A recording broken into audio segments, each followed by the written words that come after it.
আৰু দৰ্জাখন খোলা বন্ধ হৈ আছে, খোলা নাই। বোলে মোৰ দেউতা উঠা নাই নেকি, বোলে ফোন কৰি আছোঁ ৰিচিভ কৰা নাই, তেনেকৈ বুলি কৈছে। মই বোলো হয় নি? তাৰপৰা বোলে ঘৰত কি হুলস্থুল লাগি আছিলে মই বিশেষ নাজানো, যিহেতু ইয়াৰ পৰা মোৰ ঘৰ 1 কিলোমিটাৰ আঁতৰত। তেখেতৰ লগত যোৱা মানুহ নাই দেখি মোৰ ঘৰৰ পৰা কান্দি কাটি মোক লৈ গৈছিলে। যোৱা 26 জানুৱাৰীৰ পৰা এই মৃত্যু হোৱাজনে, মানে দেউতাকে থানালৈ এজাহাৰ এখন দিওঁগৈ বুলি। তাৰপৰা মোক বাইকত তেলো ভৰাই দিছে 100 টকা এটা। 100 টকা এটা তেল ভৰাই পেলাই মোক কান্দি কাটি লৈ গৈছে। আৰু বিশেষ কি লাগি গৈছে, কোনে কাক মাৰি গৈছে সেইটো মই নাজানো। আৰু বিশেষকৈ বয়সস্থ মানুহ চাইকেল চলাবও নোৱাৰোঁ বুলি কৈছে, ভৰিটো লেঙেৰাই লেঙেৰাই গৈছে। মই 26 জানুৱাৰীৰ দিনা গৈ পেলাই পুলিবৰ থানাত এজাহাৰখন মোৰ লগতে গৈ পেলাই নিজে দিছে, সেইটো মই জানো। আৰু বাকী বিশেষ একো নাজানো। পুলিচটো অহা দেখা নাই মই, যিহেতু মোৰ ঘৰ ইয়াৰ পৰা দূৰটো, ৰাতি আহিছে যদিও মই নাজানো।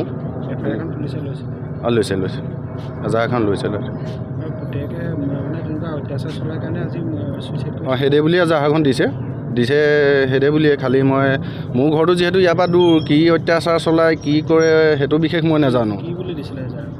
মানে পিতেকে সদায় মদ খাই পিতে বুলি দিছে বাপেকে, যে সদায় অত্যাচাৰ কৰি থাকে, মই কেনেকৈ থাকিম, মোক নিৰাপত্তা এটা লাগে, এইদে বুলি থানাত যাওঁ, মই তোক বাইকৰ তেলটো ভৰাই দিম। মই বোলো মোৰ গুৰিত পইচাও বিশেষ নাই বাৰু, তেলটো ভৰাব লাগিব বৰ্তা। মই বৰ্তা বুলি মোক যথেষ্ট মৰম কৰে। মোৰ ছোৱালী দুজনীও আছে, বহুত মৰম কৰে মোৰ ঘৰৰ লগত, মানে নিজৰ বাপেক পিতেকৰ নিচিনা সম্পৰ্ক মোৰ ঘৰৰ লগত। সেইটো মৰমে মই গৈ পেলাই এজাহাৰখন দিয়াত আছিলোঁ।